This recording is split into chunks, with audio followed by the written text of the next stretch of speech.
PCOD বা PCOS এটি কিন্তু খুবই সাধারণ একটি সমস্যা, আর এই সমস্যাটার ফলে অনেক মহিলারা কিন্তু মা হতে পারছেন না।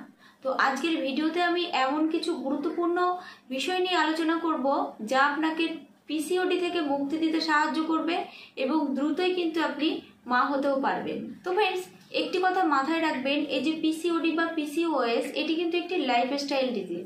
গবেষণা বলছে যে সমস্ত মহিলারা অত্যাধিক পরিমাণে দুশ্চিন্তা করেন বা যারা ফিজিক্যাল অ্যাক্টিভিটি কম করেন, অনেকটা সময় শুয়ে বসে কাটান, এছাড়াও যারা junk food, fast food, unhealthy food বেশি পরিমাণে খান, তাদের ক্ষেত্রে কিন্তু পিসিওডি বা পিসিওএস এর সমস্যা হওয়ার সম্ভাবনা সব থেকে বেশি থাকে। এই যে কারণগুলোর কথা বললাম, স্ট্রেস বা ফিজিক্যাল অ্যাক্টিভিটি কম করা বা unhealthy processed food, junk food খাওয়া, এগুলোর কারণে কিন্তু আপনার শরীরে হরমোনাল ইমব্যালেন্স তৈরি হয়, ফলে আপনার পিটুইটারি গ্ল্যান্ডকে কিন্তু প্রভাবিত করে।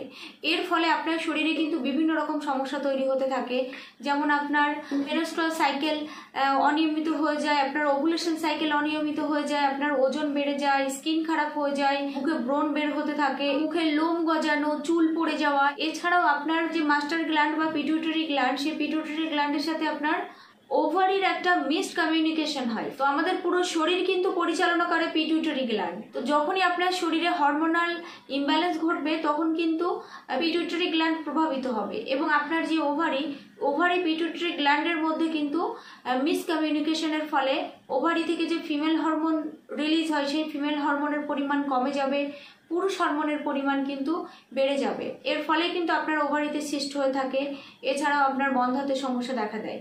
তো ফ্রেন্ডস, এই সমস্যা থেকে মুক্তি পাওয়ার 3টি উপায় হচ্ছে, প্রথমত আপনাকে স্ট্রেস কমাতে হবে। স্ট্রেস কিন্তু আপনার পিটুইটারি গ্ল্যান্ডকে প্রভাবিত করে, সুতরাং স্ট্রেস মুক্ত থাকা কিন্তু অত্যন্ত জরুরি। তো এর জন্য আপনাদের কিন্তু মেডিটেশন করতে হবে। যাদের প্রেগনেন্সি আসছে না, তাদের ক্ষেত্রে কিন্তু দুশ্চিন্তাটা অনেক বেশি কাজ করে। তো দুশ্চিন্তা মুক্ত থাকার জন্য মেডিটেশন কিন্তু অত্যন্ত গুরুত্বপূর্ণ। আপনারা মেডিটেশন করে দেখুন নিয়মিত সকাল সন্ধ্যা বা ঘুমানোর আগে, যে টাইমটাতে আপনারা অনেক বেশি দুশ্চিন্তা করছেন, অনেক বেশি স্ট্রেস ফিল করছেন, সেই টাইমটাতে আপনারা সঙ্গে সঙ্গে মেডিটেশন করুন।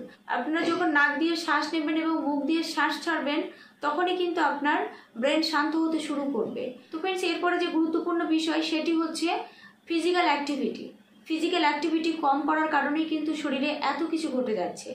আর যাদের পিসিওডি সমস্যা আছে, তাদের ক্ষেত্রে কিন্তু ডায়াবেটিস হওয়ার ঝুঁকি অনেক বেশি থাকে। সুতরাং আপনাদের কিন্তু ফিজিক্যাল অ্যাক্টিভিটি করতে হবে।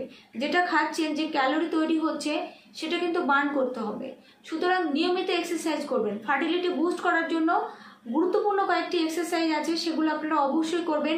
এই ফার্টিলিটি বুস্ট করা এক্সারসাইজ করলে কিন্তু আপনার যে সিস্ট তৈরি হয়েছে, সেই সিস্ট কিন্তু ধীরে ধীরে ঠিক হতে শুরু করবে। আপনার ওভারির কার্যক্ষমতা বাড়বে, পিটুইটারি গ্ল্যান্ডের সাথে ওভারির যে কমিউনিকেশন সেটা ভালো হবে, হরমোনাল ব্যালেন্স ঠিক হবে, বিভিন্ন সমস্যাতে কিন্তু আপনারা সমাধান পাবেন।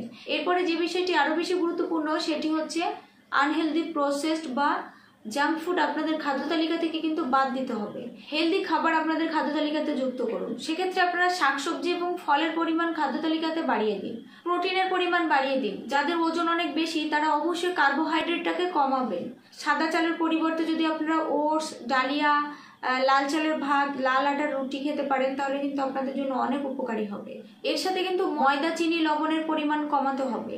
তো ফ্রেন্ডস, এইভাবে যদি খাদ্য তালিকাটা আপনারা মেনটেন করতে পারেন আর এক্সারসাইজ করতে পারেন, স্ট্রেস মুক্ত থাকতে পারেন, তাহলে কিন্তু আপনাদের পিসিওডি সমস্যা ঠিক হয়ে যাবে। দ্রুতই কিন্তু আপনারা প্রেগনেন্সিতে সফলতা পাবেন। তো আজকের ভিডিওটি এখানেই শেষ করছি। ভালো লাগলে অবশ্যই লাইক করুন, আর চ্যানেলটি সাবস্ক্রাইব করা না থাকলে অবশ্যই সাবস্ক্রাইব করতে ভুলবেন না।